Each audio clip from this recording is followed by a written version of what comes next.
माँ बाप का और परिवार का जो दुख है वो हम सब समझते हैं और इस दुख की घड़ी में हम उनके साथ खड़े हैं। और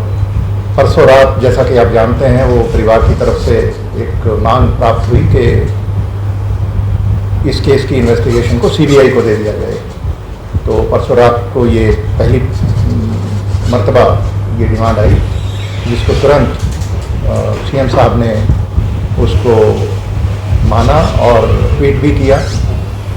और कल सुबह फिर एक और डिमांड प्राप्त हुई कि इसका जो एक तीसरा पोस्टमार्टम एम्स से कराया जाए। तो उसमें भी तुरंत हमने कोऑर्डिनेट करके एम्स से कल ही, जैसा कि आप जानते हैं, तीसरा पोस्टमार्टम भी करवाया गया। और इस केस के बारे में आपको पता है कि जो पहला पोस्टमार्टम है वो भिवानी में बोर्ड के माध्यम से करवाया गया था और उसके बाद एहतियातन एक और पोस्टमार्टम पीजीआई रोहतक, जो हमारा सबसे पुराना सबसे रेप्यूटेड हॉस्पिटल है स्टेट में, तो वहाँ से सेकंड पोस्टमार्टम कराया गया। डॉक्टर्स ने कुछ सैंपल लिए और वो सैंपल्स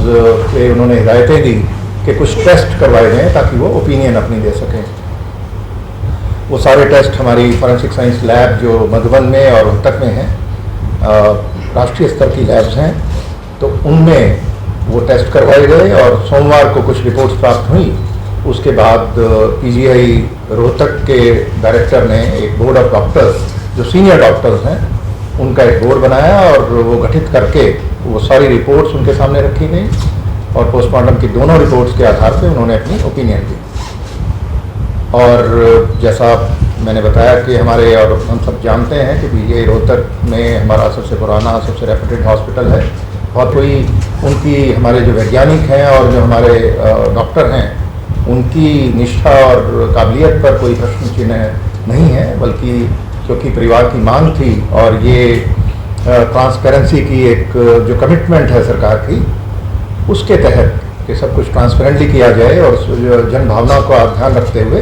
ये निर्णय लिया गया। और इसमें जैसे ही परसों रात डिमांड आई उसको तुरंत मान करके इस केस को जल्दी ही ट्रांसफ़र कर दिया जाएगा। उसकी एक प्रक्रिया है, वो पूरी करके ये सीबीआई को चला जाएगा। और जिन परिस्थितियों में भी ये एक प्रकरण हुआ, ये सारा घटनाक्रम, वो सारी परिस्थितियां भी इसमें निकल करके सीबीआई की जांच में सामने आ जाएंगी। तो इस सारे प्रकरण में बहुत सारे लोगों ने, काफ़ी जो इलाके के, भिवानी ज़िले के सामाजिक लोग और दूसरे लोगों ने बड़ा अच्छा इसमें एक रोल अदा किया। उन्होंने समझदारी से काम लेते हुए, जब एक स्टेज आई जब वो मॉब था जो लीडरलेस हो गया, कोई नेता नहीं था, तो उस वक्त काफ़ी लोगों ने अच्छा एक रोल प्ले किया, तो उन सबका धन्यवाद। लेकिन कुछ ऐसे लोग भी थे जिन्होंने, आपने देखा कि भ्रामक और एक तथ्यात्मक रूप से गलत प्रचार भी करके गैर जिम्मेदाराना एक माहौल बनाने का प्रयास किया, अराजकता का एक माहौल बनाने का प्रयास किया, कुछ सुर्खियां बटोरने के लिए कुछ शरारती तत्व, वो भी ऐसे लोग बीच में, ऐसे जब आंदोलन होते हैं आप जानते हैं कि वो आ जाते हैं, तो ऐसे लोगों के खिलाफ भी कुछ कार्रवाई की गई है। और मैंने कहा है अपने अधिकारियों को कि और ऐसे लोग जो भी हैं उनको चिन्हित करें और ये इस तरीके के लोग पूरी व्यवस्था पर एक प्रश्न चिन्ह लगाने का प्रयास करते हैं सूचना बटोरने के लिए और एक अपने पॉपुलिज्म की वजह से, तो इनको चिन्हित करना ज़रूरी है और जो भी कानून के मुताबिक एक्शन ज़रूरी है इनके विरुद्ध लिया जाएगा। सत्य खबर, सत्य, सटीक, बेबाक।